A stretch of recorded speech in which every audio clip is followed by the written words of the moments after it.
What is going on, guys? It is Courtney, and today's video I'm going to talk to you guys and show you how to make a beat EP or an instrumental album. So without further ado, let's just get into it. Just to show you guys, I have notes that I made for this video because I want to give you information that will actually help you do this, and I'm going to break things down into 5 steps with lo-fi. The main focus of a lo-fi beat is the sample, so you want to make sure that you're picking samples that are not easily distinguishable. Like, you don't want people to be like, oh, that's that sample. You want to find songs that are more obscure. And the way that you chop those samples are very important as well. Now, moving on to the drums. Most drums in lo-fi, they are vinyl drums, so if you can find kits online, or you can make your own even, where they sound like they're from an older song and they have a little bit of texture to them, a little bit of grittiness. They don't sound really clean or radio ready. You don't want it to sound too clean. The point of lo-fi is to be distorted, dirty, and full of little subtleties and textures. Once you get your kit picked out and get it set up, the sounds that you're typically going to use once you get your drum kit selected are the kick, the snare, the hi-hat, the open hat, and the toms, and maybe a crash here or there. And what I like to do with lo-fi is I like to play the drum loop first. I like to get a drum pattern going, and then I will put my sample on top of it. That way the sample will fit better with the drums. Let me show you what I mean with this beat that I did for my new instrumental EP, Suburban Noir, which is available on all streaming platforms. And I am even going to put it on SoundCloud for all of you that don't have premium services like Spotify, Tidal, and Apple Music. But I had to do a little shameless self-promo. So anyways, back to this. Here is the main section for this beat.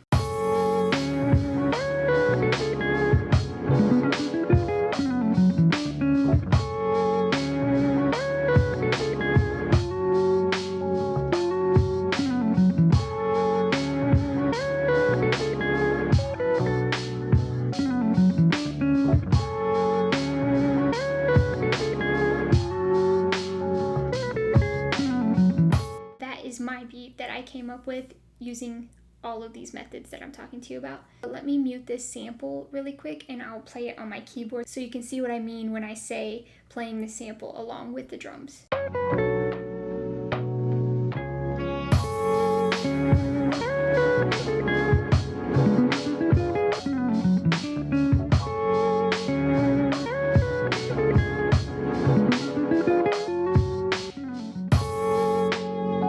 So that's what I mean by playing the sample along with the drums. It's a lot easier to do that with your chops and make it sound like something new without sounding like the original. Once you get your drums and your sample together, what you're going to want to do is add these little subtleties that really make lo-fi lo-fi.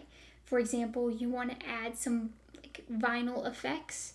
This helps add that grittiness and that old-timey feel to it, that actual lo-fi sound, if you can hear vinyl clicks and pops and scratches and all of that. So that's what I did with this beat. I added 2 layers of vinyl effects that really just helps give it some character. And then another thing that lo-fi producers like to do is add vocal, like dialogue from old movies or old documentaries, things like that. And that's exactly what I did for this beat. Let me play you the whole beat really quick so you can get an idea of what I'm talking about. See them sometimes, walking around blindly, dead-eyed, not knowing what they do, not caring. You have the power to bring them back to life.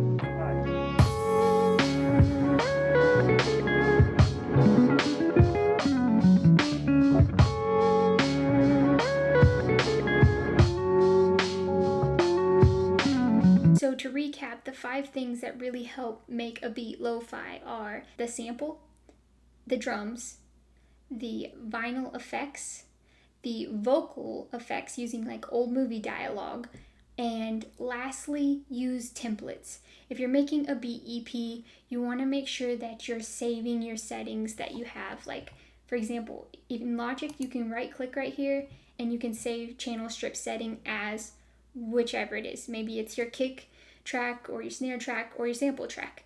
But you want to make sure that you're using the same type of plugins on each beat for lo-fi. That way your sound is very cohesive when you're making an instrumental EP or a beat EP. This really helps tie things together. It also really helps your efficiency.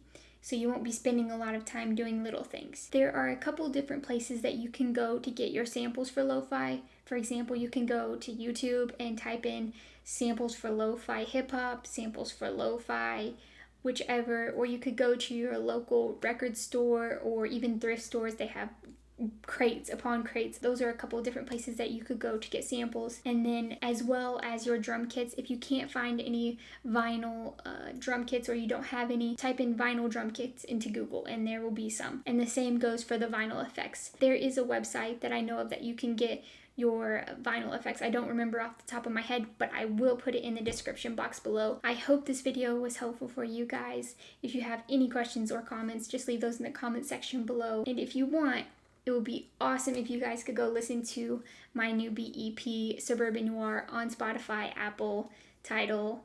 I'll even put it on SoundCloud. It would mean everything to me if you guys listen to that. My birthday is coming up in like a week, so that would be the best birthday present if you guys would just stream that for me. If you haven't already, hit the subscribe button as well as that little bell at the bottom so you get a notification every single time I post. And be sure to follow me on Instagram and on Twitter because it's easier for me to answer questions over there, and I drop producer tips on my Twitter that you probably would like to know. I will catch you guys in the next one. Peace out.